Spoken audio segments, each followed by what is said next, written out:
Welcome back, guys, to Read Horror Storytelling. Today, I'm bringing you a true horror story, and I hope you enjoy it. Be sure to like, subscribe, and share this with your friends. Also, drop a comment and let me know where you're watching from. Thank you so much, and now, let's dive into the true story. Story 1. The Reflection in the Dark. You awaken to the faint drip of water echoing through the hallway, just enough to stir your curiosity without fully pulling you from slumber. In the dim glow of your alarm clock, you notice the bathroom door, slightly ajar, as though someone slipped out moments ago.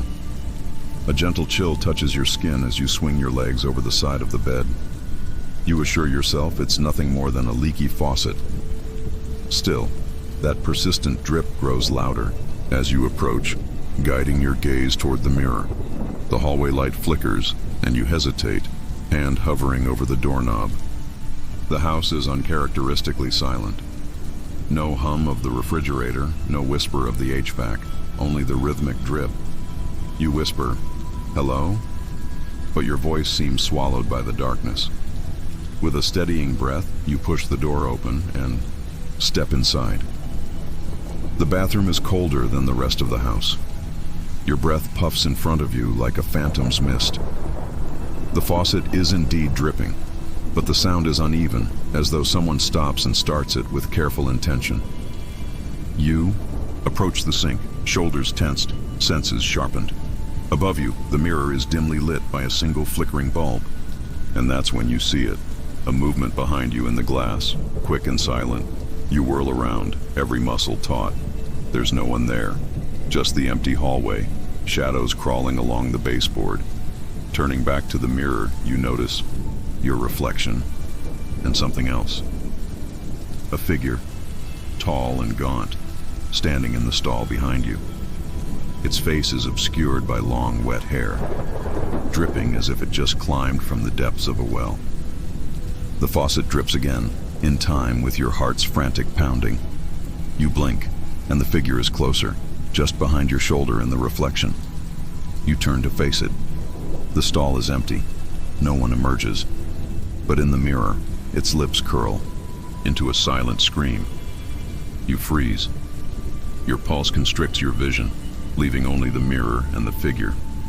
You feel an irresistible pull to watch, as though some part of you believes you can look away and make it vanish. Just as the bulb above, you sputters and goes out completely. You hear a low rasp, a breath, labored and wet, right behind you. You dare not turn around, but the cold seeps into your spine, reminding you that your reflection is no longer alone. The dripping stops. The silence is crushing. You force yourself to flick the light switch. Nothing happens. The room is plunged in darkness, but through the blackness you see it. Two pale eyes, gleaming just over your right shoulder in the mirror. The whisper reaches your ears. Why did you look? Finally, courage fails you. You spin around. The stall is empty again. The only sound is your own ragged breathing. You stumble backward, hands smashing against the vanity, and crack the mirror. Shards rain down like raindrops frozen in time. The figure's face contorts in the reflection, eyes widening in a silent scream before dissolving into splintered fragments. As the pieces fall, the drip resumes, soft, mechanical, innocent. The light flickers back on. The figure is gone. You press your hand to your chest, breath returning to normal, though a line of sweat courses down your spine. You pick up a shard of broken mirror. In the silvered glass, you see only yourself. You are safe. But as the drip continues, you swear you feel its eyes upon you, somewhere in the shadows beyond the light. Story 2. The Long Corridor. The mansion at the end of the lane had been abandoned for decades, and on this moonless night, you decided to explore it. The gate's old iron chains clink as you shove them aside, the rusted metal giving way with an eerie groan. You step onto the overgrown path, each footfall muffled by years of fallen leaves and shattered tiles. The front door, barely hanging, from one hinge, creaks open before you even touch it, as if inviting you in. Inside, the air smells of dust and wilted roses. Wallpaper peels from the walls in long, curling strips, revealing the gray bones of plaster beneath. Your flashlight beam dances over grand chandeliers coated in cobwebs, and as you step forward, the wooden floor groans in protest. You tell yourself there's nothing to fear, just an old building. Yet a tension coils in your chest, urging you to turn back, but curiosity pulls you deeper. You find yourself in a grand foyer. Two staircases diverge to the left and right, inviting you upstairs, while ahead lies a corridor stretching into shadow. Something about that corridor calls to you. With slow, deliberate steps, you move forward. The far end seems to recede as you approach, elongating into an impossibly long passageway. You pause halfway, suddenly aware of the weight of silence pressing upon you. No dripping pipes, no rustle of animals, just the sound of your heart beating. At the corridor's midpoint, you glimpse a door on the right. Its handle is tarnished, and the hinges emit a soft squeal when you push it open. Inside, a single antique chair sits under a small window, outward light unable to penetrate the grime. You step in, and the door slams shut behind you. Your flashlight wavers in your hand. You try the knob. Locked. In the dim light, you notice a nameplate on the chair. Evelyn. A cold gust brushes past your ear. You whirl around. No one is there. The window's glass rattles as if something is tapping from the outside. You approach, wiping away a smear of dirt. Through the window, you see the lengthening corridor, dark, silent, and impossibly long.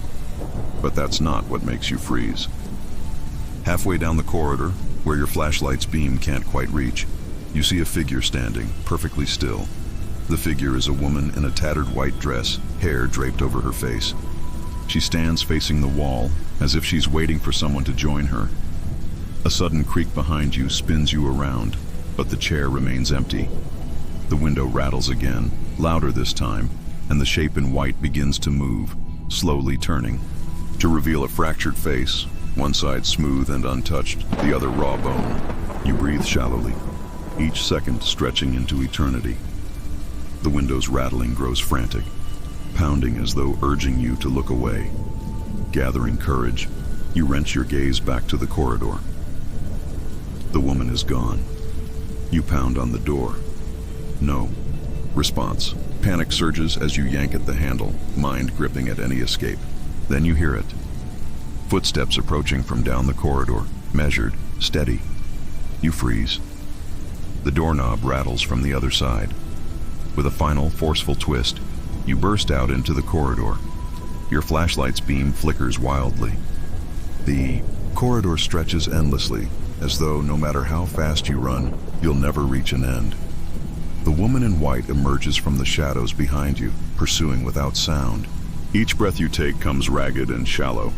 Something brushes your shoulder, but when you spin, nothing's there. You sprint faster, treading over broken floorboards that creak in protest. Ahead, you see a distant speck of light, an open doorway, maybe the foyer. You push with every ounce of strength, adrenaline burning through your veins. Behind you, the woman's wail rises, a sound that freezes your blood.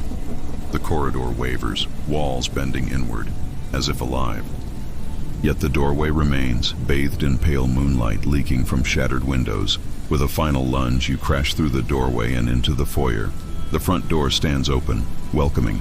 You don't hesitate. You cross the threshold, and as your foot hits the cold grass outside, you glance back. The once grand front door slams shut behind you, as though the mansion sealed itself. Heart pounding, you sprint down the path, never looking back. That night, as you lie in bed, the darkness of your room feels safe, familiar. Yet when sleep finally claims you, you dream of endless corridors and the woman in white waiting just behind your shoulder, her whisper echoing in your ears. Come back. Story 3.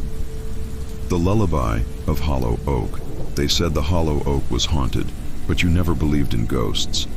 On a crisp autumn evening, you found yourself drawn to the old oak at the edge of town, a tree so vast, its branches stretched like skeletal fingers against the moonlit sky. Locals spoke of a lullaby that drifted from its gnarled roots, a melody that lulled trespassers to sleep, never to be seen again. You stood before the oak, flashlight off, listening to the silence. A cool wind rustled the leaves, and at its whisper, you thought you caught a fragment of melody, a single elongated note so soft you questioned if it was real or a trick of the wind. Determined to prove the stories wrong, you stepped closer, boots crunching on fallen leaves. The air grew dense as though the world narrowed around you, focusing solely on the oak. You place your hand on its bark, rough, ancient, pulsing with an almost imperceptible rhythm. And then you hear it.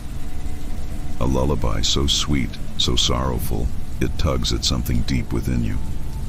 The melody floats upward, coiling around your senses, cradling you like a child in its refrain. You tilt your head, eyes fluttering. The lullaby speaks of loss, of a mother's lull, of a child's final breath, a sorrow etched into every note. Yet despite the ache, there is comfort in it, and your limbs grow heavy as though wrapped in invisible chains. You stumble, heart in your throat, but the oak seems to envelope you, pulling you toward its roots. Your vision blurs, shadows pool at your feet. You try to look away, but the lullaby's pull is irresistible. With each note, you drift further from consciousness. In the darkness behind your eyelids, a memory flashes, a small girl singing to her doll, rocking back and forth. The melody is the same. Your chest tightens, and you realize with cold dread, this is not an external lullaby. It is a reflection of your own hidden sorrows, of a memory you buried long ago. You were 10. The night snow fell like frozen tears, and your little sister, your only sibling, had clutched your hand, humming this lullaby as she drifted into sleep. But morning came and she was gone, taken by a fever that no medicine could cure. You blamed yourself then, unconscious of your own desire to forget. You buried the sorrow, but the oak remembered. Now, under its twisted limbs, you feel that memory claw its way to the surface. Tears slip down your cheeks, but you cannot stir. Each sob thins the veil between past and present. The oak's roots pulse beneath you, and you sense a shape moving in the shadows. A little girl, eyes wide and hollow, singing to an empty cradle. She extends chubby arms toward you, voice trembling with hope and fear. I waited, she sings, voice barely above a whisper. You promise to stay. The final syllable is a plea. In the lullaby's last note, the world shatters around you. You collapse to your knees, weeping, the oak's branches swaying overhead like mournful arms. The little girl's silhouette fades, leaving an echo of her sorrow embedded in the bark. The ground seems to breathe beneath you, releasing you from its grip. When you open your eyes, the moon has drifted higher, and the lullaby has dissolved into the wind. You rise unsteadily, every step heavy with remorse and reflection. You press your palm against the oak one last time. The bark is cold, but no longer pulsing. The tree's silence is profound, an acceptance of your grief. As you walk back to town, the lullaby lingers behind you like an unfinished story. You carry its sorrow with you, but also its haunting beauty, a reminder that some memories, though painful, must be acknowledged rather than buried. In the days that follow, you find yourself humming the lullaby, not to mourn, but to remember, to honor the sister you lost and the bond that even time cannot sever. Story 4, The Whispering Dollhouse Late. One rainy afternoon, you decide to explore the dusty attic of your grandmother's old house before it's sold. The ladder creaks as you climb, and the smell of aged wood and mothballs greets you at the top. Sunlight filters weakly through a small window, illuminating rows of forgotten keepsakes, crates of old photographs, tarnished trinkets, and, at the center of it all, a dollhouse, pristine and curious in its perfect decay. The dollhouse stands at waist height, carved from dark wood and painted in delicate pastels. Its windows are small panes of glass, dusty but intact. You bend close, peering through to see miniature furniture, tiny lace curtains, and at the back room, a small porcelain doll seated in a rocking chair. Her eyes, painted bright blue, seem to follow you as you circle the miniature mansion. A tiny door at the front swings open with a soft click. You reach a gloved hand inside, brushing away a layer of dust from the doll's face. In that moment, a faint whisper drifts through the attic air. You freeze, listening. The whisper rises again, softer than a breath. "Help me." You jump back, heart pounding. The attic feels suddenly colder, the rain against the roof louder. You tell yourself it's just the wind, or perhaps an echo from somewhere else. But curiosity, or something darker, draws you to the dollhouse again. You lean in, and the whisper returns. "Please." Shivers ripple down your spine. With trembling fingers, you lift the doll from her rocker. As soon as you do, the tiny door slams shut on its own, and the attic lights flicker. You spin, ready to flee, but the flickering stops. The attic is as silent as the graves. You glance back at the dollhouse, empty now, save for a dark shape. In the back room, another doll, one you never noticed before. This new doll is different. Its skin is a dull gray, with cracks snaking down its cheek. Its eyes are closed, and it wears a dress stained faintly with something dark. As you stare, you hear the whisper again, this time urgent. "Let me out." Fear clenches your chest, but you're unable to look away. You reach for the doll, but your hand pauses halfway. A sensation like warm breath grazes your ear, and you feel drawn toward the dollhouse's interior. The attic's shadowed corners seem to lean in, watching. You rip your gaze to the doll's closed eyes. You press a finger gently against its forehead. Then, click, the doll's eyes snap open, revealing deep, empty blackness. Its lips part, and the whisper rises to a wail. "Free me." A wind whips through the attic, though no window is open. Boxes rattle, and the dollhouse's tiny chimney trenches swirl with dust. You try to back away, but the doll grips your finger in porcelain-cold fingers. A chill races up your arm, and for a moment, you're rooted to the spot, as if the attic itself has taken hold of you. Suddenly, the doll jerks free, tumbling to the floor and shattering on impact. You gasp, stumbling back. Through the dust, you see a small, ghostly figure crawling from the doll's broken porcelain shell. A child, translucent and wailing, trapped between worlds. The child looks at you with hollow eyes, mouth opening in, a silent scream that reverberates through your bones. You want to close your eyes, but you can't. The child's tiny hand reaches for you, fingers transparent as moonlight. "Stay with me," it whispers, voice fragile as spider silk. "I'm alone." Compassion and fear war inside you. You kneel and extend a gentle hand. The child's form flickers, and for an instant, you glimpse a little girl with hungry eyes and tangled hair, dressed in a tattered gown.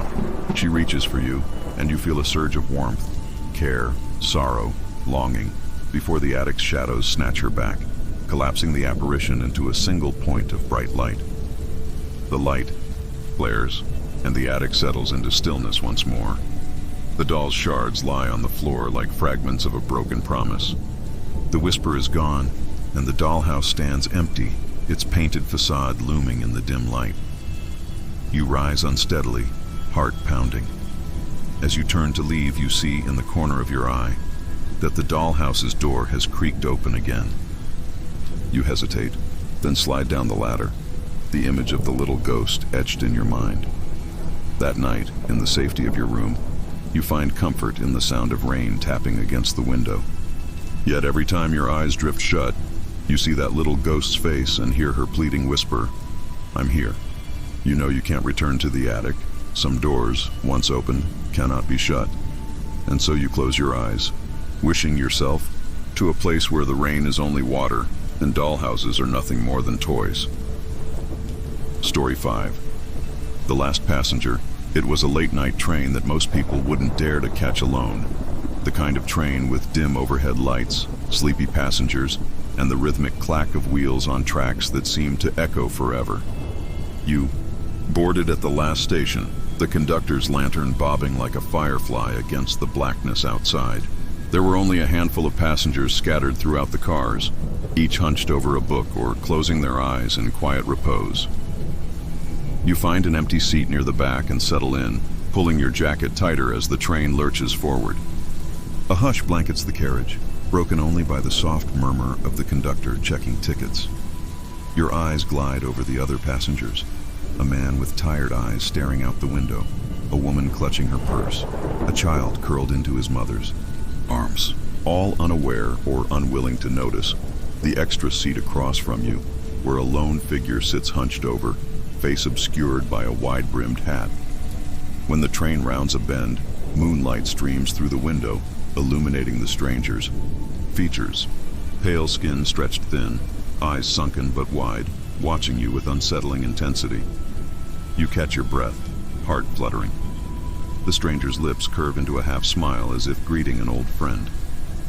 You avert your gaze, focusing on the passing darkness outside, but you feel the weight of those eyes until they shift to the seat behind you. The conductor's footsteps retreat down the aisle, and the stranger leans forward, voice low and raspy. "You shouldn't have boarded here." Your pulse spikes. I had to get home." The stranger tilts their head. "Home?"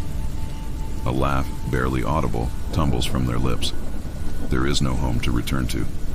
You swallow hard, unease coiling in your gut. The train jolts and the lights flicker. When illumination returns, the stranger's seat is empty. You dash your eyes around, heart hammering, but the carriage is deserted. Only you remain. You rise, every nerve alight, and move forward, scanning each car. The seats are unoccupied, and the doors to the next car rattle under your hand. When you reach the conductor, he looks at you with hollow eyes. "Was someone else here?" you ask, voice trembling. He shakes his head. "It's just you now. Just you." The words hang in the air like ice crystals. You retreat back to your seat, mind racing. The train's gentle rocking does nothing to soothe your frayed nerves. You glance at the seat across from you. Empty. The stranger didn't return, but you feel them nonetheless, as if breathing down your neck.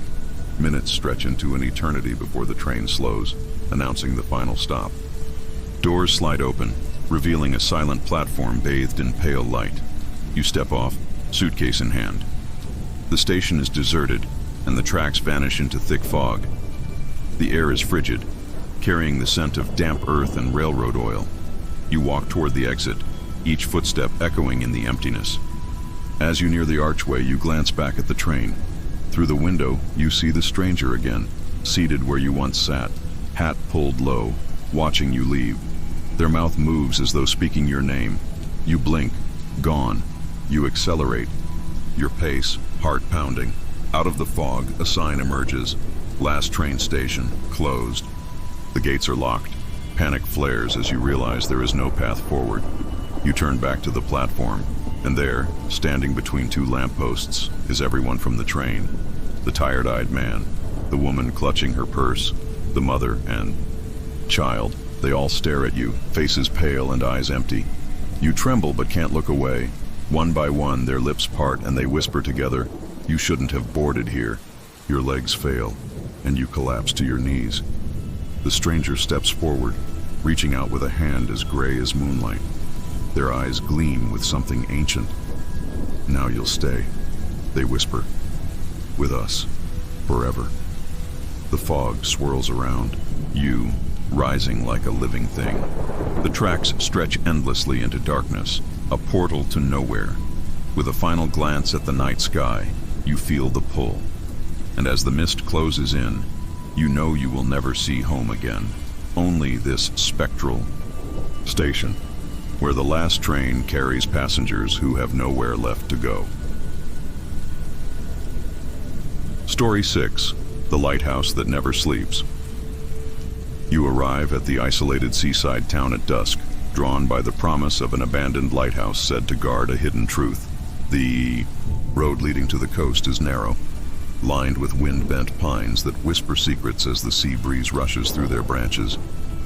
When you first glimpse the lighthouse perched atop a jagged cliff, it stands tall and solitary against the oncoming night, its white paint peeling and its glass lantern room shattered. A low tide reveals a rocky shoreline dotted with barnacles and slippery seaweed. You make your way along a narrow path hewn into the cliff's side, each step accompanied by the crashing of waves far below. The lighthouse door hangs off its hinges, groaning in protest as you push it open. Inside, the air is pungent with salt and decay. Spiral stairs wind upward, their wooden treads warped by salt air and time. You hesitate, listening to the distant boom of the surf. Despite the emptiness, you feel watched, as though every broken window and every rotting beam is observing your presence. Still, curiosity propels you forward. Reaching the first landing, you notice names and dates etched into the walls. Family names from long ago, scraped by sailors seeking shelter. One inscription stands out. June 14th, 1928. We are guided by the light, even in our darkest hour. You continue climbing until you reach what remains of the lantern room. The circular structure is open to the elements. Shards of glass litter the floor, catching the dying light. Sea mist drifts in, curling around the rusted metal framework. In the center, the massive lens that once cast a guiding beam across the water now lies cracked and dull. You run your fingers over its surface, and as you do, a gust of wind sweeps through, carrying a faint echo of a horn, long silenced. Your heart quickens. You step closer to the edge, peering out over the churning black sea. Beneath the waves, jagged rocks jut upward like the spines of some vast unseen creature. The night sky is overcast, but the moon breaks through the clouds in silvery shards. And then you see it. A small fishing boat far below, caught in the undertow, its lantern dim. The vessel pitches violently, as though the waves themselves seek to claim it. Suddenly, a light flashes behind you, sharp and bright, cutting through mist. You whirl around. No one's there. But the lantern room's floor creaks under invisible footsteps, as though someone, or something, has climbed the spiral stairs you ascended. Goose flesh prickles across your skin. You call out, voice catching in your throat. Hello? Only the howl of wind answers. A chill ripples through the space. The lighthouse lens emits a faint glow, pulsing like a heartbeat. You stare, disbelief, at war with fear. The glow intensifies, illuminating the fractured glass and rusty metal. In the reflections, you think you make out a silhouette, tall, ghostly, with eyes that burn like embers. The silhouette raises a hand, beckoning, and the glow brightens until it fills the room. You stumble back, heart pounding, and slip on broken glass. When you look up, the apparition stands at the broken window, face half obscured by sea mist. Its lips move, forming words you cannot hear. With a voice that sounds like wind over water, it whispers, "Guide them, so they do not become us." Before you can respond, it vanishes, and the lantern's glow fades. The beam from the dilapidated lens suddenly ignites with fierce brilliance, slicing through the fog and illuminating the distressed fishing boat below. The boat's lantern flares in response, and its captain steers toward the light, desperate to find safe passage. Below, the waves churn less violently once the beam locks on the vessel, guiding it safely around the rocks. You watch, transfixed and relieved, as the boat disappears toward open water. When the beam dies, you descend the spiral stairs in stunned silence.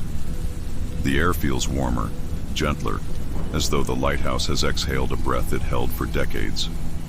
Outside, the mist has begun to lift, and in its place is an uncanny stillness. No more gusts, no more cries of seabirds. You linger at the base of the lighthouse, listening to the gentle rhythm of waves caressing the shore. Later, as you walk back down the cliff path, the sign you passed upon arrival catches your eye. The paint is chipped, but you can still read the date carved into the post. 1928, 1928. Underneath, someone scrawled, "When the light sleeps, so do the souls." You press your hand against the post, feeling a warmth beneath the rough wood, and you understand that this lighthouse, abandoned to the living, still watches over those at sea. Its soul, tethered to the glass and metal high above, refuses to sleep. That night, in your bed back in town, the ocean's lullaby drifts through the window. You close your eyes, heart still racing, but comforted by the thought of the lighthouse's vigilance. In the distance, a faint horn echoes across the bay, and you smile, knowing that as long as its light lives, whether through glass or spirit, no vessel on those dark seas will be left to wander alone. Story 7. The clockmaker's son, you inherit an ancient pocket watch from a distant relative you hardly knew, a clockmaker whose name appears only in a handful of musty records. The watch itself is heavy and ornately engraved, with a small key for winding it. That evening, as rain drums against your window, you sit at your desk and examine the craftsmanship. Tiny gears visible through a glass back, minute hands sculpted like raven's feathers, and a second hand that glides smoothly, without the faintest tick. A note tucked beneath the watch reads, "Wound by moonlight, carried by heart." Intrigued, you wind the tiny key, and the watch springs to life with a soft, resonant hum, unlike any ticking you've ever heard. You hold it close, and for a fleeting moment, you feel your surroundings blur as if the room itself has slipped its moorings. When reality snaps back into focus, you swear the shadows in your study have shifted, stretching in impossible ways. The next morning, the world feels oddly distant, as though seen through a pale lens of mist. You take the watch to a local clockmaker, hoping to learn more. He examines it with reverent fascination, declaring it exquisitely crafted, perhaps the finest piece he's ever seen. "This watch is special," he says, eyes gleaming. "The mechanism inside isn't merely mechanical. It is said to bind time itself to memory." You leave feeling unsettled. Memories ripple through your mind. Childhood afternoons with your grandmother, the smell of her roasting coffee, the sound of her laughter. The watch's hum calls to something deep inside you.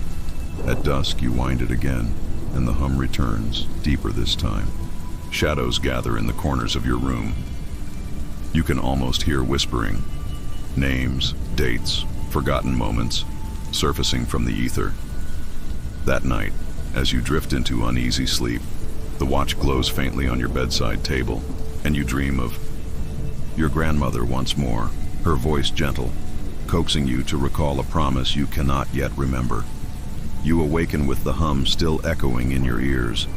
The watch reads a time that does not exist, 1307. Over the coming days, you find the watch's power growing.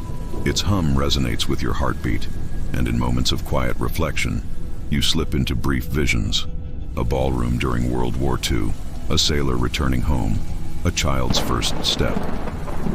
Each vision is a fragment, alive with sound and color, then fades to gray. You realize that the watch doesn't merely bind time. It stitches together memories from lives that once were. One stormy evening, lightning flashes, illuminating a figure in the reflection of your desk lamp. A man in early 20th century attire, face lined with sorrow. You blink and he's gone, leaving only the echo of wind against the window. Heart pounding, you wind the watch, and the hum intensifies, warbling with a strange urgency. Drawn by a compulsion you can neither explain nor resist, you travel to the old family estate where you believe the watchmaker once lived. The house stands abandoned, its windows dark, like dead eyes. Pushing open the front door, you enter a grand foyer where dust motes dance in the lantern's glow. A massive grandfather clock dominates the room, its pendulum still despite the broken glass at its base. You place the pocket watch on a small pedestal beside the clock.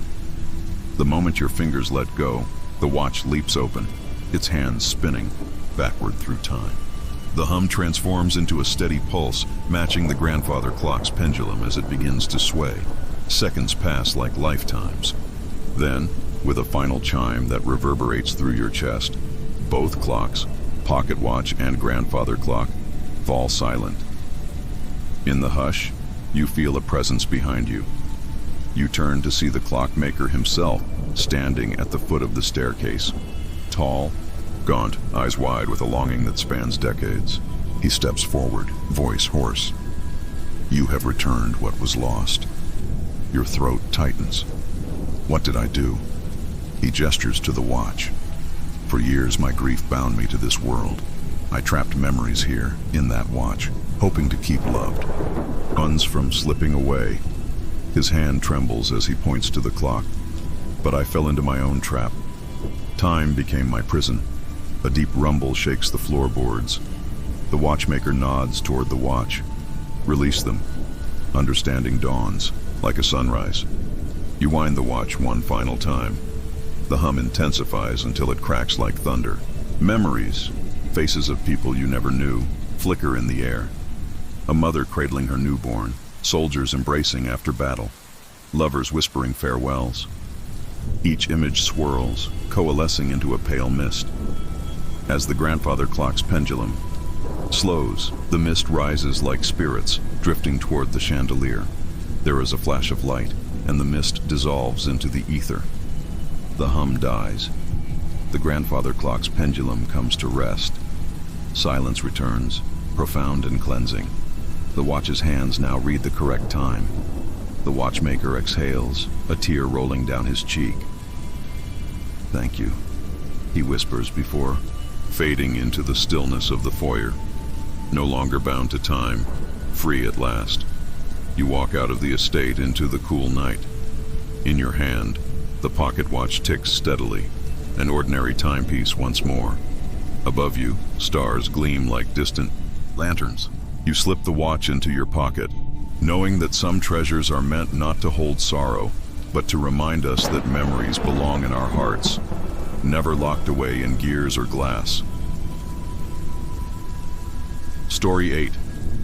The solitary music box in the attic of your childhood. Home, hidden beneath decades of forgotten heirlooms, you discover a small, intricately carved music box. The wood is dark oak, inlaid with mother-of-pearl vines that seem to writhe under the dust. The keyhole gleams, but the winding key is missing. You feel an inexplicable pull toward it, as though the box hums with a life of its own.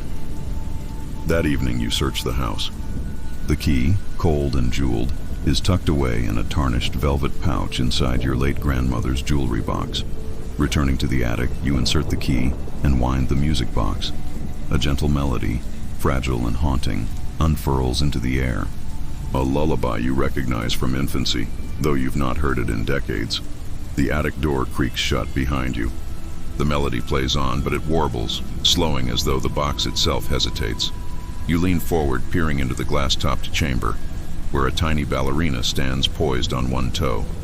Her dress is white silk, now yellowed with age, and her face is painted with tears of gold.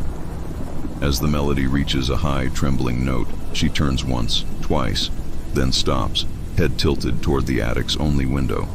Outside the window, rain begins to fall in relentless sheets. The melody wavers.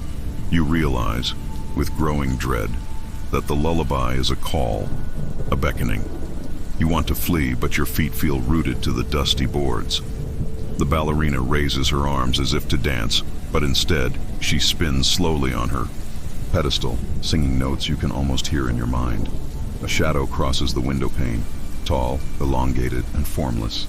You watch as it dances across the glass, perfectly synchronized to the music box's tune. The bulb overhead flickers, and in that flicker, you glimpse a young girl in an old-fashioned nightgown, standing in the rain-soaked yard, her face pale, and her eyes vacant. The ballerina's spin accelerates, and the melody grows frantic, each note stretching like a scream. You stumble backward, knocking the music box to the floor. It clatters, but does not stop playing. You bend to grab it, and in that instant, the ballerina stops dead, her painted tears glinting dully in the dim light. The attic door thrusts open as though by a gale.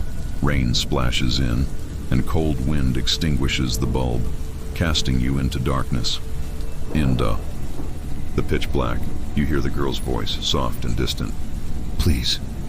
The attic floorboards groan under invisible footsteps. The music continues, echoing off the rafters. You scramble toward the door, fumbling for the handle, and finally wrench it open. The door slams shut behind you. You run down the narrow attic. Stairs, each step haunted by the faint echo of the melody. You burst into your parents' bedroom. Empty, blankets undisturbed. The clock on the bedside table reads 3:33 a.m. The music still plays, muffled, from somewhere above. You pounce on the attic door, pounding your fists, but it will not open. The lullaby seeps through the crack beneath the door, insistent. Gathering courage, you seize a baseball bat and swing at the door until it splinters. Beyond is the dark hallway, silent. The attic stairs ascend into a void. The melody has stopped. You step onto the landing and the air shifts, cold and damp.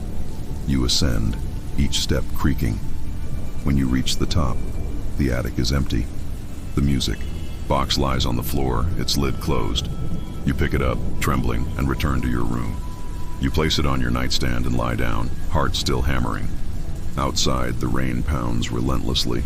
Hours pass and sleep evades you. Just before dawn, the music box clicks open on its own. The same lullaby begins again, but slower. So slow the notes stretch into distorted wails. "Why won't you let me rest?" she whispers.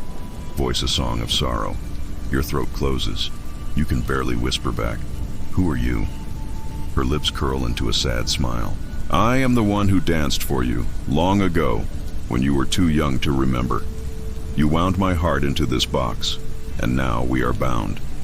From that day on, whenever midnight approaches, you wind the music box, allowing the lullaby to echo through the halls. And in return, you feel her presence gently guiding you to safe harbor and sleep.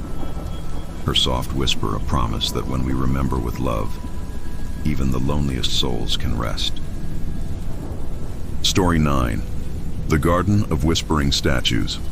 You move into a charming old cottage tucked away at the end of a country lane, drawn by the idyllic garden that graces its rear.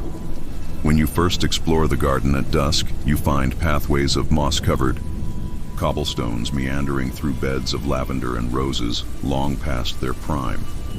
At its center stands a marble fountain, dry now, and surrounding it are 9 life-sized statues carved in stone. A shepherd gazing skyward, a maiden with clasped hands, a child reaching out as though searching for someone. The garden feels strangely silent, as though holding its breath. You brush a hand across a statue's shoulder, and the stone is cold as a tomb. As night settles, you retreat indoors. Windows open to capture the cool breeze, yet sleep escapes you. A faint murmur drifts from the garden, like voices speaking just beyond comprehension. At midnight, curiosity draws you outside. The moon is clouded, but a faint silver glow illuminates the statues. You approach the shepherd statue and realize its eyes, once cold marble, now glisten as though wet. Your breath hitches. The maiden's lips part, frozen in an eternal plea. You take a step back, heart pounding.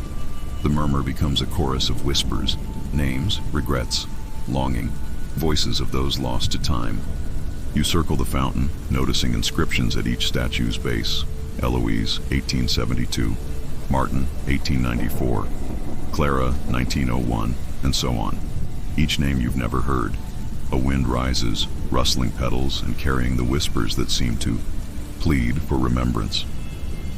The shepherd statue's gaze shifts, eyes following you as you move. You freeze, certain you saw the stone fabric softening, almost breathing. When the moon breaks through a thinned veil of cloud, the fountain's basin fills with water that glows faintly. You peer inside and see rippling reflections of people you never knew. A mother cradling her infant, a soldier leaning on his rifle, a couple embracing as though awaiting a departure.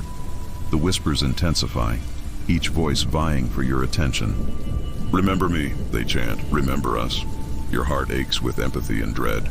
You turn to leave, but the pathway extends, curling further into darkness as though impossible to navigate.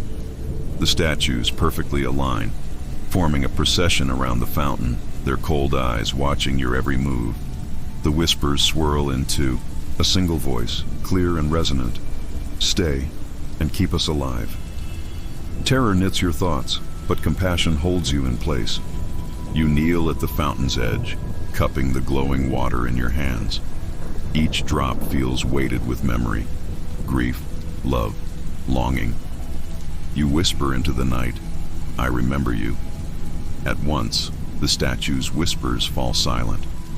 The marble, edges smooth, and where once were images of sorrow, you now see in each statue's face a fleeting smile, as though they recognize your vow. The water in the fountain rises, cascading over the edges in a gentle torrent. The garden breathes with Life, petals stir, leaves rustle, and a soft glow spreads from flower to stone. You rise, chest tightening with awe. The statues remain silent, but no longer lifeless. In their eyes flickers a warmth, a sign that memory resides within. You understand then, by hearing their whispers, you've promised to remember these lost souls, and in doing so, you breathe life into their remembrance. As dawn breaks, you leave the garden, the whispers replaced by birdsong and the hum of insects waking to the sun. Each morning you tend to the garden, watering the flowers, sweeping the paths, and standing before each statue to speak their names aloud. With every act of care, the garden flourishes, and the statues seem to glow from within, as though grateful for your devotion. At night, when the moon is high, you sometimes hear their whispers once more, soft, distant, and peaceful, as though they comfort one another in their collective memory. And as you walk among them, you realize that memory is a sacred bond, able to transform stone into spirit and bring solace to those once forgotten. Sleep with these stories nestled in your thoughts, each one a journey through shadows and whispered truths. May the tension weave a gentle cocoon around your mind, guiding you into a deep, restful slumber. Good night. Story 10. The Inn at Fog Hollow. The rain began before you reached Fog Hollow. A steady drizzle that blurred the road and turned the surrounding pines into shadowy sentinels. You slowed your car as you saw the sign, Blackbird Inn, open for travelers. You needed rest, and the glow of lanterns inside looked inviting, even if the isolation whispered warnings you couldn't yet understand. You pushed open the heavy oak door. The lobby was dimly lit by wall sconces, and the air smelled of wood polish and damp peat. A single desk stood opposite the entrance. Behind it, a woman dressed in a simple black dress offered a polite bow. "Welcome to Blackbird Inn," she said, voice hushed. "May I help you?" You noticed that no one else was in the lobby. The silence was absolute, as though sound itself hesitated here.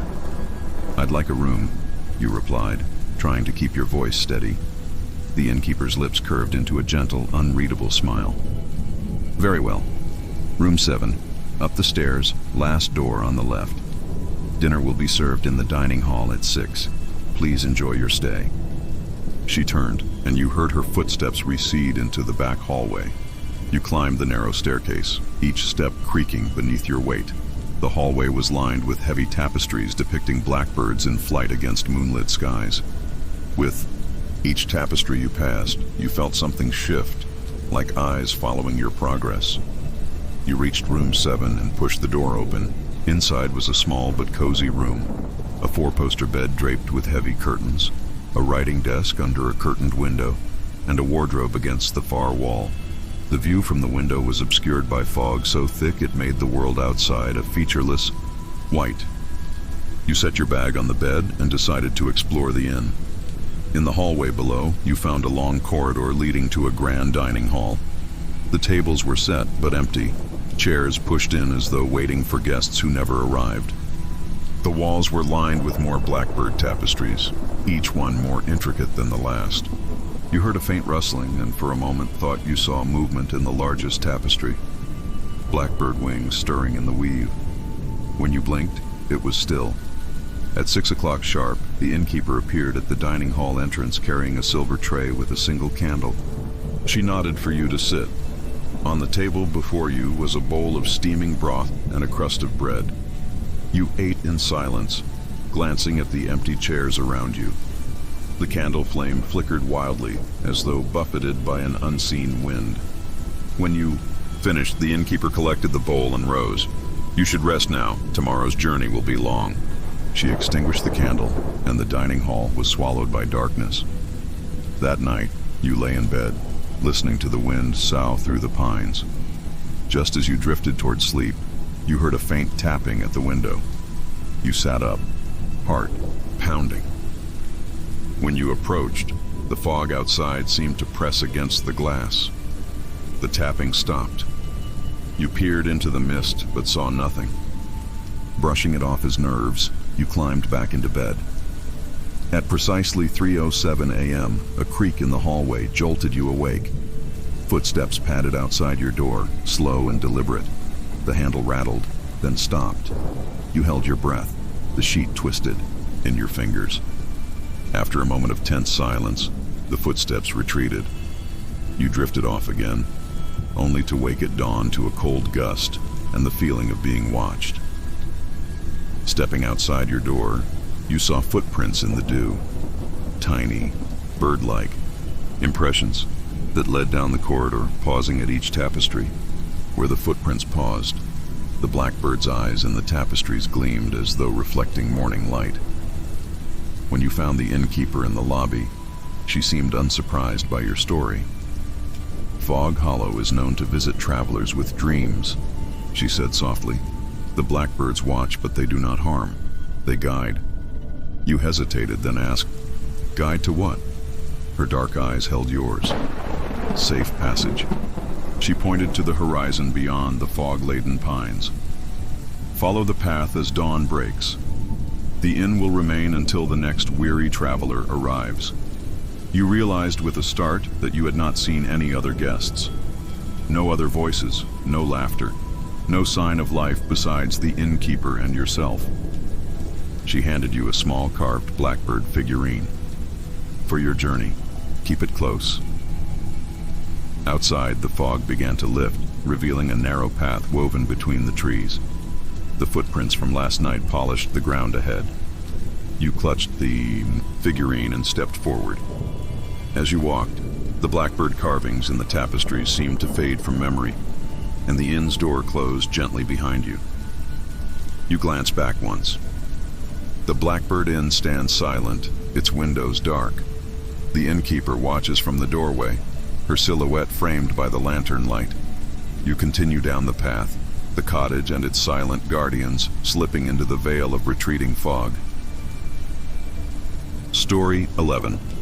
The Sound of Silent Wings. It begins with a lullaby you don't remember learning. One afternoon, as you sit at your grandmother's piano sorting through sheet music, you find a yellowed page tucked between the keys. The title, written in curly script, for Luna's dream. You turn the page and see notes you vaguely recognize, though the melody isn't familiar. Curiosity overwhelms you. You sit and press the keys. The notes glide into the air, haunting and tender. The moment the final chord fades, you feel a shift. The room grows colder, and long shadows pool along the walls. A flutter like wings brushing through silk drifts from the window. You pause, listening. The hush is suffocating. You stand and approach the window. The garden is empty, save for rose bushes drooping under the late afternoon sun. No birds, no animals, only the stillness. That night, the lullaby returns in your dreams, drifting through darkness on silent wings.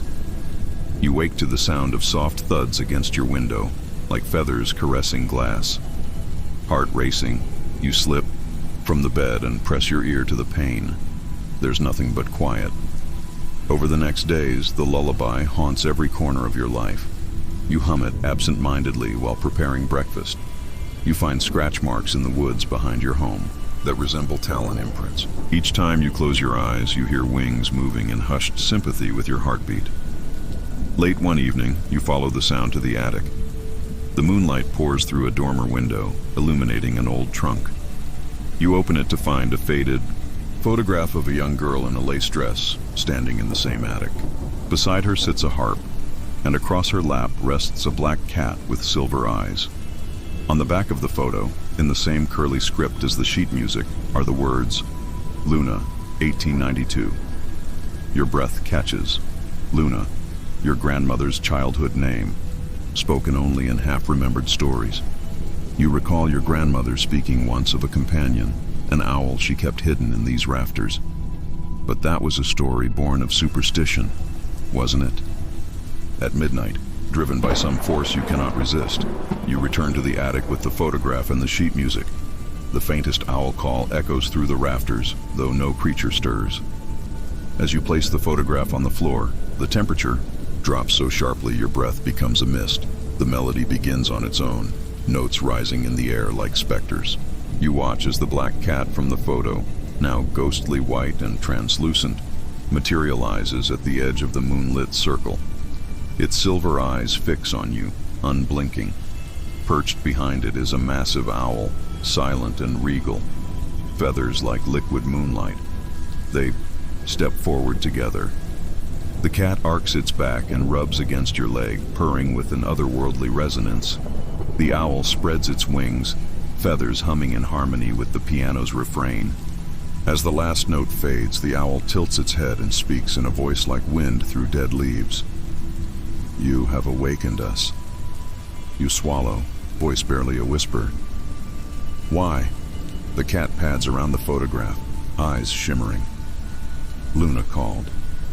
Us, it purrs, to guard her melody, so that no darkness might steal its light. The owl steps closer, wings folding. But she has passed. Her heart slips from memory. Now her lullaby yearns to be heard once more. You understand this moment to be more than a dream. The sheet music's presence, the photograph, they bind to Luna's spirit and her bond with these creatures. You kneel and gently lift the cat. It purrs, and a sense of warmth spreads through your chest. The owl settles on a beam above, eyes soft and wise. You falter. I can play for you, for her. You reach for the sheet music. With moonlight shimmering across the attic boards, you play. The lullaby unfurls with heartache and hope, each note guiding you through echoes of the past. The cat purrs beside you. The owl's feathers brush the air above. In the reflection of the window, you see Luna's face, young, serene, smiling with gratitude. When the lullaby ends, the owl hoots softly, and the cat's purr fades. Luna's face in the glass dissolves into moonlight. You feel a final flutter across your shoulder, a silent blessing. The melody lives on in you now, and the attic returns to its quiet solitude. Leaving the attic, you feel lighter, as though a weight has been lifted. The sheet music rests in your hands, no longer a fragment of unknown origin, but a gift entrusted to you. Outside in the moonlit garden, a distant owl call echoes, an acknowledgement that guardians remain. Story 12. The Silk Road of Shadows. There is a narrow alley behind the marketplace you pass every day but never enter. It's known as Lantern Lane, a name that speaks of softer times. But when you step into that alley after dusk, you feel a hush settle, as though the canyon walls of brick hold their breath. The first night you indulge a passing curiosity, you see dozens of lanterns strung between buildings, though no visible string holds them. Each lantern glows with a soft golden light, swaying gently as if breathing. The light casts dancing patterns on the walls, and you follow it as if drawn by a moth's compulsion to flame. Further in, the alley widens into a courtyard, paved with cobblestones that glimmer like wet pebbles, even though the night is dry.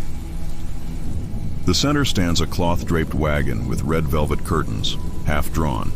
A sign painted in gold leaf reads, "The Midnight Bazaar." A hush deepens. You approach the wagon and peek inside. There, on silver trays, rest objects humming with latent energy, a pocket watch that pulses like a heartbeat, a rose pressed between glass plates that shifts color as you look, and a mirror framed in tarnished silver that reflects not your face, but a place you do not recognize, a moonlit lake surrounded by weeping willows. You step back, but a soft voice calls, "Traveler." You turn to see a woman seated on the edge of the wagon. Her eyes are black obsidian, her hair a waterfall of night. She wears robes woven of silk that seem to ripple with hidden patterns. Would you care to see more? You nod, heart fluttering. She gestures toward a deep velvet cloak draped across the wagon's floor. "This cloak," she says, "travels the Silk Road of Shadows. It reveals the unseen paths." She lifts it and drapes it over your shoulders. The fabric is cool as starlight, and the moment it settles, the alley shifts. Brick walls seem to deepen, lantern light pooling into hazy orbs. Whispers like distant laughter and sighs swirl around you. "Follow me," the woman says, stepping down from the wagon. You do the same, and find your feet moving of their own accord, guided by the shifting light.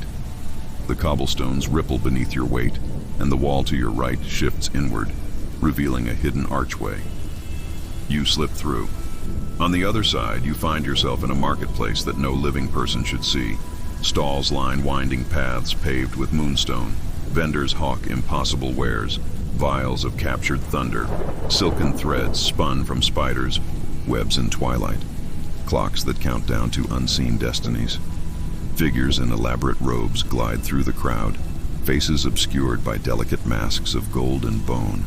The woman leads you to a stall that sells bottled memories. She selects a vial, the color of burnt amber, and swirls it between her fingers.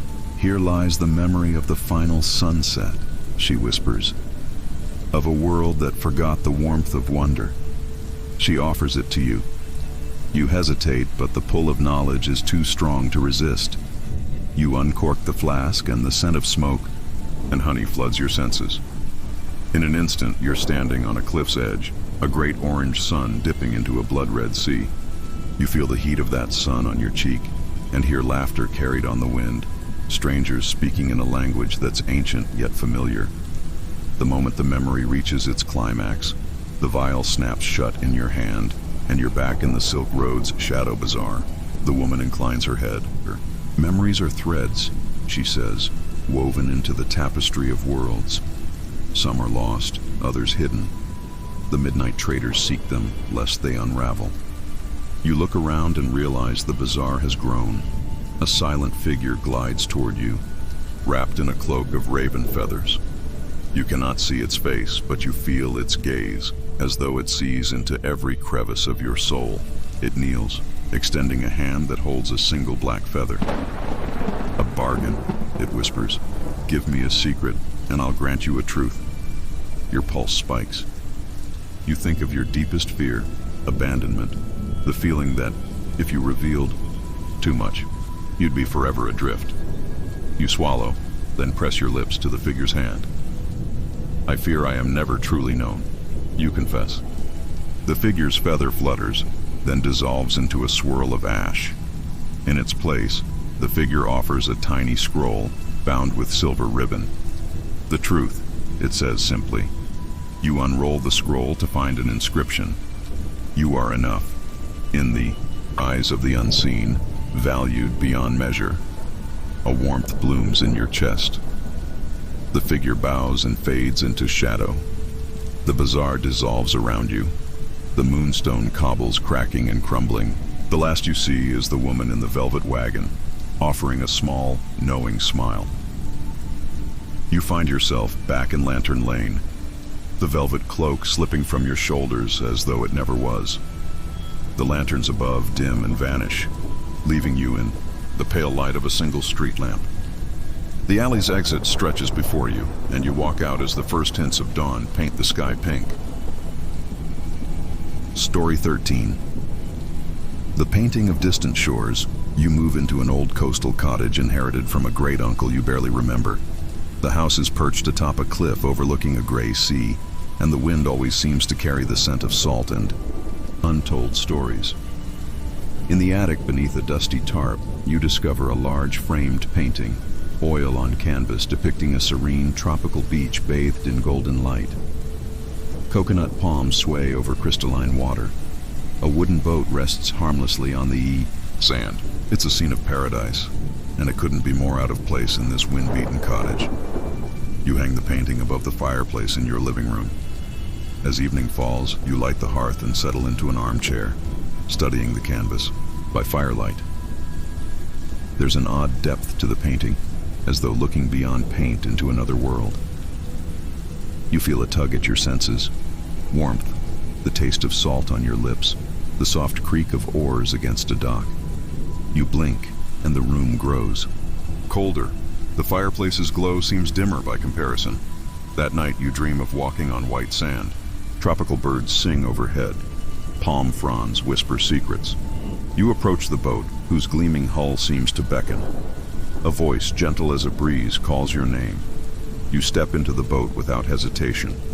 The oars dip into shimmering water, and you drift away from the shore toward a distant horizon where the sky and sea become one. You wake with the taste of salt in your mouth and the echo of a whisper still lingering in your ear. Return. The painting hangs before you, unassuming. Outside, the cottage is still and quiet. Over the following days, you find yourself pulled toward the painting again and again. At dusk, you sit on the rug before it, tracing the ivory sand with your gaze. Sometimes when you lean closer, you feel the faintest ripple across the surface, as though the tide itself brushes against the frame. One night, a storm rages. Waves crash against the cliff below, and wind howls like a chorus of unseen voices. You light candles and try to read, but the storm's fury pulls at your mind. Eventually, you rise to stoke the dying embers in the fireplace. As you turn, lightning flashes, illuminating the painting in stark relief. For a heartbeat, you see the boat rocking gently on the waves, and in the water just beyond its bow, a shape, dark and moving, watching. Your breath catches. You step closer.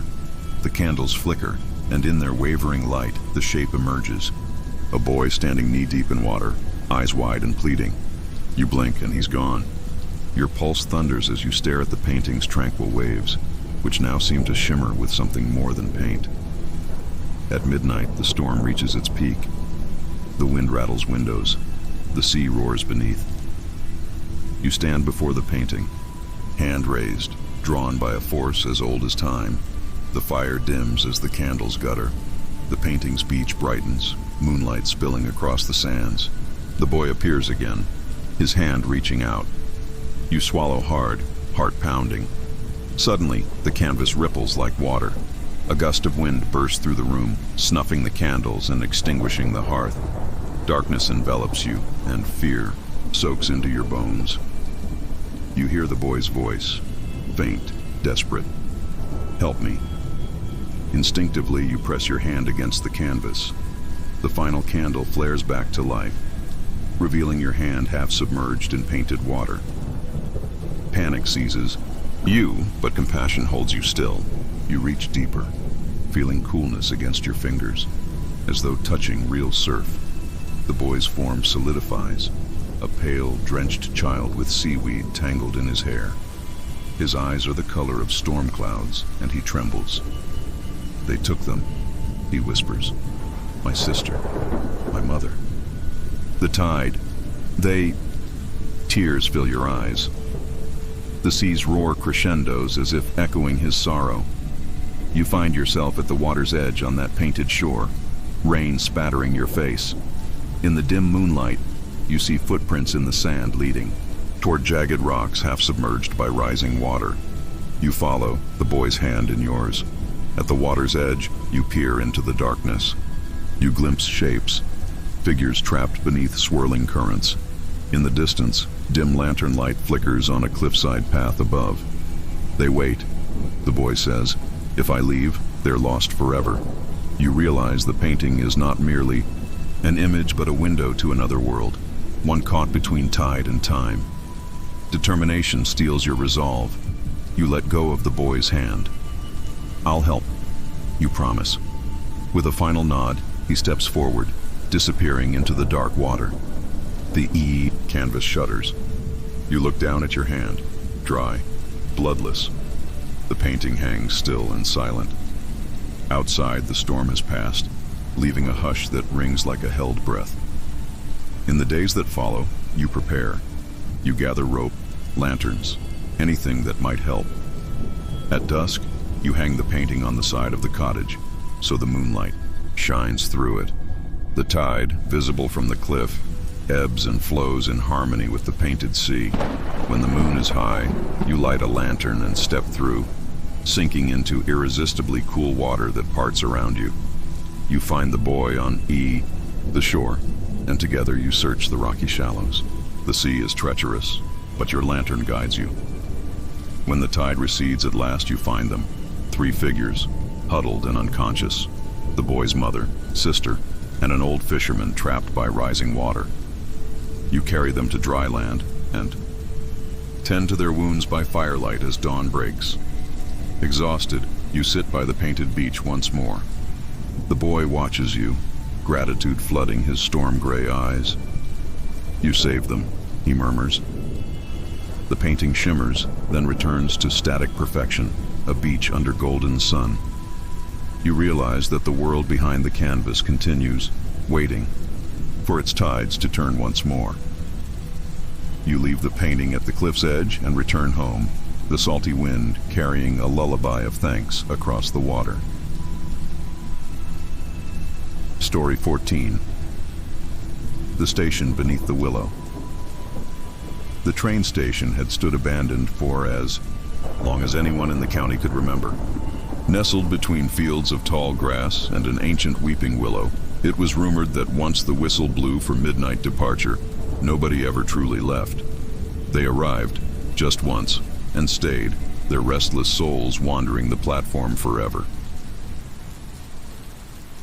You discover this station on a late August evening while driving home along a back road. A sudden downpour forces you to pull over.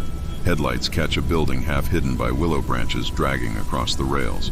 Intrigued, you step out of your car and wander toward the station, flashlight in hand, rain soaking your jacket. Tricky. Wooden platform is slick with moss and dead leaves. The station's windows are broken and the interior is pitch black. You push the heavy door open and it groans on rusted hinges. Droplets of rain fall through holes in the ceiling, echoing as soft taps on the cracked tile floor. Beyond the ticket booth, old schedules cling to the wall, faded beyond recognition.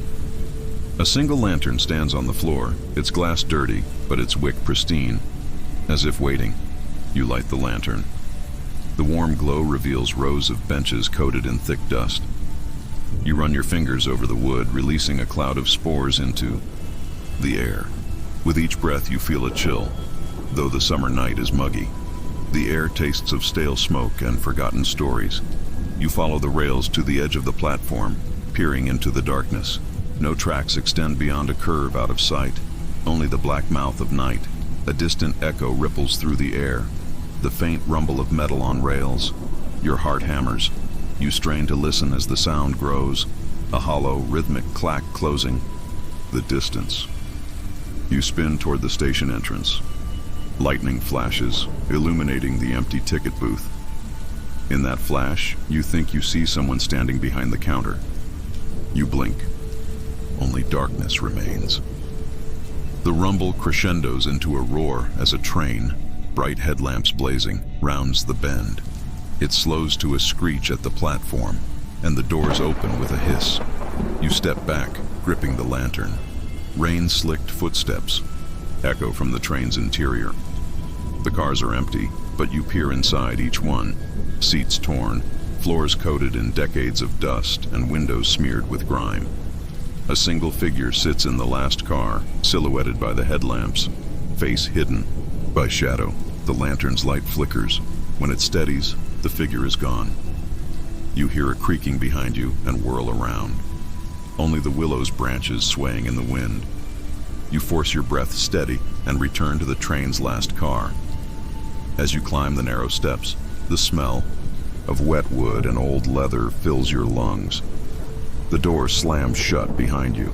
Inside, the figure sits motionless on a bench, back to you, a woman in a pale dress that drapes like mist. Her hair cascades down her back, tangled and dark. You clear your throat. "Excuse me?" The lantern's glow catches her profile, sunken eyes, skin ashen. She turns to face you but doesn't blink. Her lips part, and without sound, she mouths words you somehow understand. All aboard. A cold dread constricts your chest. You step back, but the door behind you is locked. The train shifts, metal rails groaning under weight. The whispering, throttle hums, as if preparing to pull away. "Wait," you manage, voice trembling. You find yourself standing on the platform beneath the willow. The green lanterns line the rails like unblinking eyes. The station is silent once. More. The pocket watch tumbles from your hand and lands at your feet, its hands frozen at midnight. You pick it up, its surface icy. Raising your gaze, you see the lantern-lit figures waiting, their lips moving in muted unison. All aboard. Story 15. The Portrait in the Family Vault. The Grand Estate's library is filled with leather-bound volumes and dusty tomes, But what draws you is the door beneath the spiral staircase, slightly ajar, leading to a hidden vault. Your cousin whispered of its secret contents, a collection of portraits painted by your long-departed great-grandfather, an artist obsessed with capturing not just likeness, but essence. The vault was locked for decades, and curiosity compels you to force it open. When the lock clicks, you push the door inward. A chill greets you, colder than the corridors above. Torches line the walls in iron brackets, their flames flickering despite the absence of draft. You step inside. The space is a long, narrow room carved from stone, vaulted ceiling arches. Overhead, at its far end, rows of canvases draped in cloth lean against the wall. Each painting is framed in ornate gold gilt. You approach the first portrait and uncover it. A woman's face stares back, pale skin tinged with rose, eyes glassy, with unshed tears. Her hair cascades in dark curls over a pearl necklace. Despite years of dust, her eyes seem alive, as though waiting for your gaze. A whisper brushes your ear. Look deeper. You startle, spinning. But the vault is empty. The torches sputter, sending shadows dancing. You sense a pull toward the other portraits. With trembling fingers, you lift each cloth in turn. A young boy in a sailor suit, his lantern-lit face solemn, holds a model ship. His eyes seem to flicker with candlelight. A stern gentleman in a frock coat, monocle glinting, with a slight smirk, as though amused by a private thought. A child in a white dress cradling a black cat, its painted eyes too lifelike, as if following you. Each portrait radiates an aura of presence. You feel as though unseen eyes track your every move. The whisper returns, louder this time. Remember, us. Your heart pounds. You back away and bump against a canvas near the center, a double portrait of your great-grandfather and his wife. He's seated at an easel, palette in hand. She stands beside him, hand resting on his shoulder. Their gazes meet beyond the frame, eyes locked in silent conversation. A soft, melancholic sigh drifts from the canvas. You peer closer, and for a fleeting moment, the wife turns toward you, her eyes shimmering with grief before snapping back to her husband. A distant rumble shakes the room. The vault door slams shut. The torches flare, and the whisper escalates into a low chant. Remember, we live in these frames. Every portrait's eyes shift. The child's black cat hisses. The boy's lips part in a silent gasp. Panic surges through you. You sprint to the door and yank it open, but the hallway beyond seems to waver, elongating into an endless corridor of bookshelves. You back into the vault, searching for an exit, when a cold hand grips your shoulder. You whirl. No one is there. But the portraits tremble. The stern gentleman's smirk fades into anguish, and tears appear on his painted cheeks. The sailor boy's ship tilts, as if rocked by an unseen wave. The black cat in the child's arms leaps from the painting, landing at your feet in a shuddering puff of smoke. Its eyes are coal-black embers, and it hisses again, smoke curling from its whiskers. You stumble backward. The portrait's eyes gleam with pleading. Free us. The double portrait of your ancestors radiates with sorrow. You realize their spirits are trapped in these images, imprisoned by your great-grandfather's obsession. You must undo what he did. Breathing hard, you remember an inscription at the bottom of the double portrait. In pigments bound our souls, that none may wander lost. Fear twists your gut. You search the vault for a matching note, an explanation of how to release them. Near the sailor boy's canvas, you find a small leather-bound journal. Flipping through, you find your great-grandfather's handwriting, instructions for a ritual. To release a spirit, one must apply salt and rainwater to the painting, recite its name aloud, and promise perpetual remembrance. Your hands shake as you gather torches and carry them back outside. Rain is pouring. Thunder rumbles overhead. You place each portrait on the wet cobblestones, the rain drenching their surfaces. You sprinkle salt on the frames and let the rainwater pool, causing the paint to ripple as though alive. Standing before the double portrait, you speak the names of your great-grandfather and his wife, Jonathan Hartwell. Isabella Hartwell. I remember you. The rain hisses as though scalding. The portraits ripple violently. Images blur and smear. Faces contort in agony, then relax, releasing a soft exhaled breath that drifts upward, luminous. One by one, the paintings fade to blank canvas. All color drained, only empty frames remain. The black cat materializes on the wet ground, its ember eyes dim. It rubs against your leg, purring in gratitude before dissolving into a wisp of silver, smoke.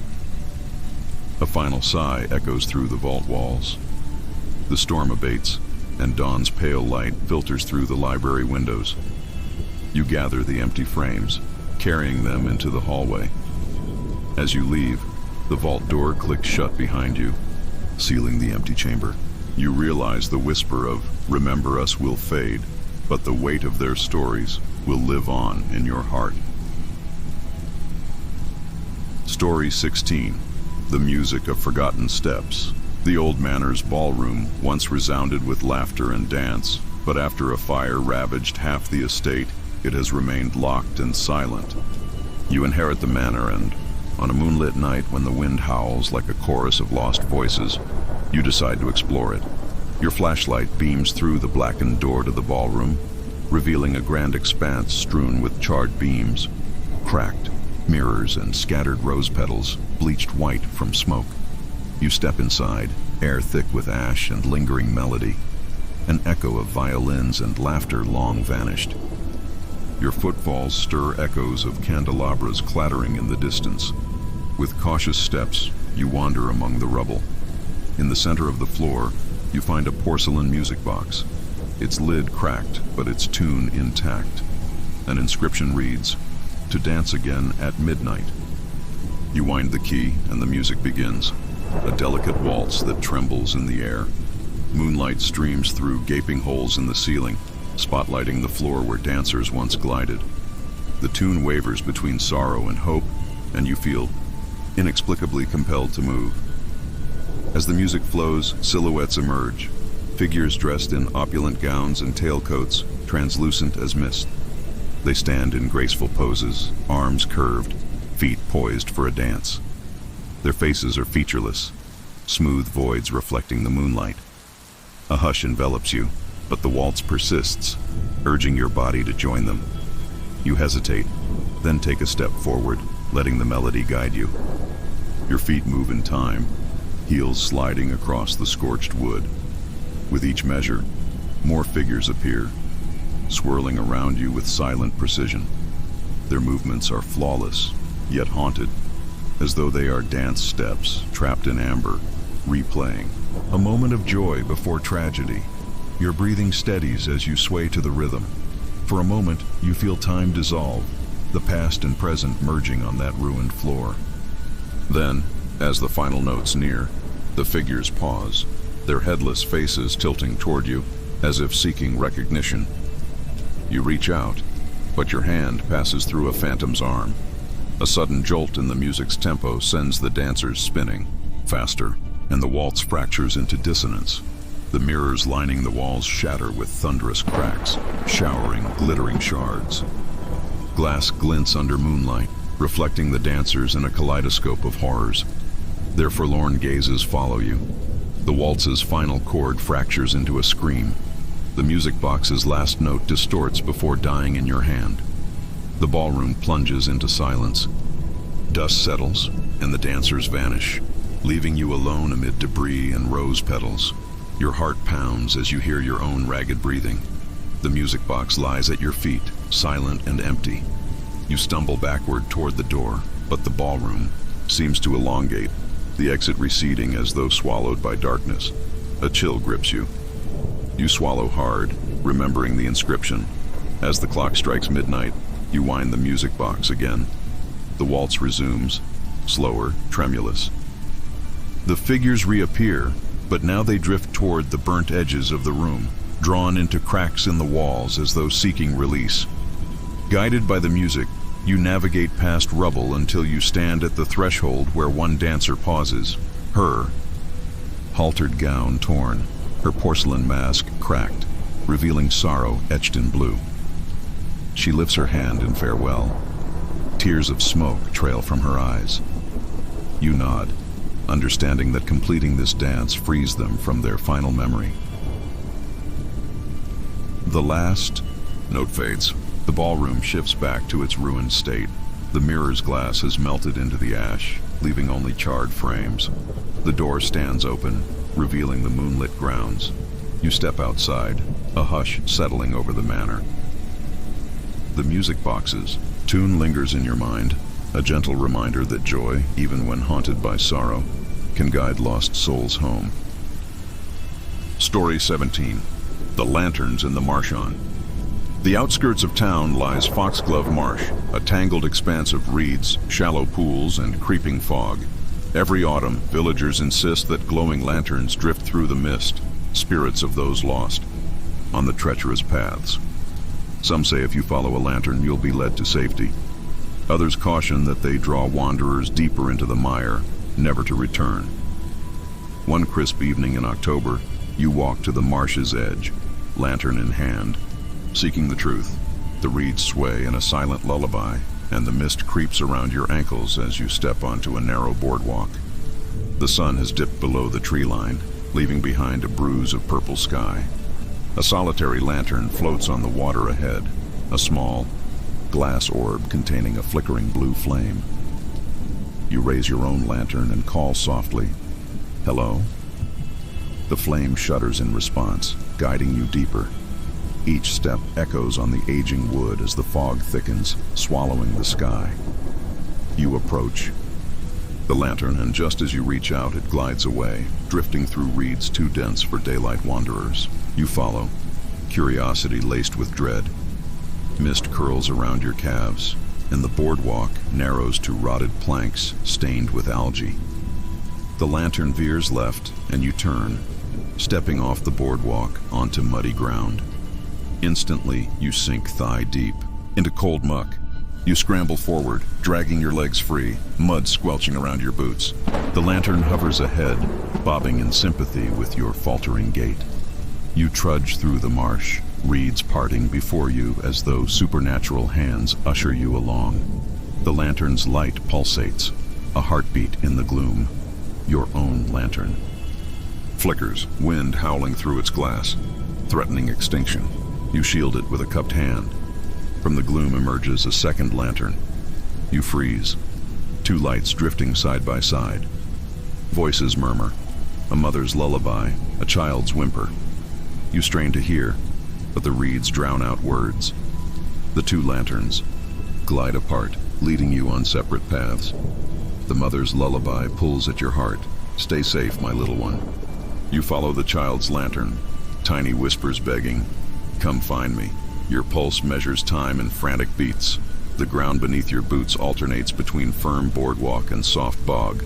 Suddenly, your foot crumbles through rotten planks, and you plunge into icy water up to your waist. Fear surges. The child's lantern hovers just out of reach. You lunge, cursing under your breath, and your fingers clasp its glass. The moment your hand closes around the lantern, the world shudders. The lullaby swells into a chorus as dozens of lanterns spring to life, floating on water, suspended among reeds, glowing like will-o'-the-wisps. The child's lullaby morphs into triumphant laughter. You look up, searching for the source, but the fog conceals all else. A figure emerges from the gloom, a small girl in a tattered frock, hair matted, eyes hollow but alight with relief. "You found me," she whispers. She holds out a muddy, cold hand. You drop the lantern, and it sinks, extinguishing in a swirl of blue smoke. The chorus of lanterns blinks out as if a switch were flipped. "I am not afraid now," she says, voice trembling. "He can't find us." She turns and walks deeper into the marsh, disappearing into the mist. The lullaby dissipates, leaving you alone, shivering in the cold water. Concern propels you to follow, but the marsh shifts underfoot. Paths vanish, and reeds close ranks. You stumble, bewildered, until you find yourself back on the boardwalk, muddy boots, lantern lost. You search for the boardwalk's end, but the lanterns have vanished, and the mist thickens to an impenetrable gray. You plunge forward, moving on instinct until you hear footsteps behind you. You whirl. No one is there. The fog parts, revealing a lone figure at the marsh's edge, a woman in mourning clothes, eyes rimmed red. She holds the lost lantern in her arms, unmoving, like a beacon. Relief floods you.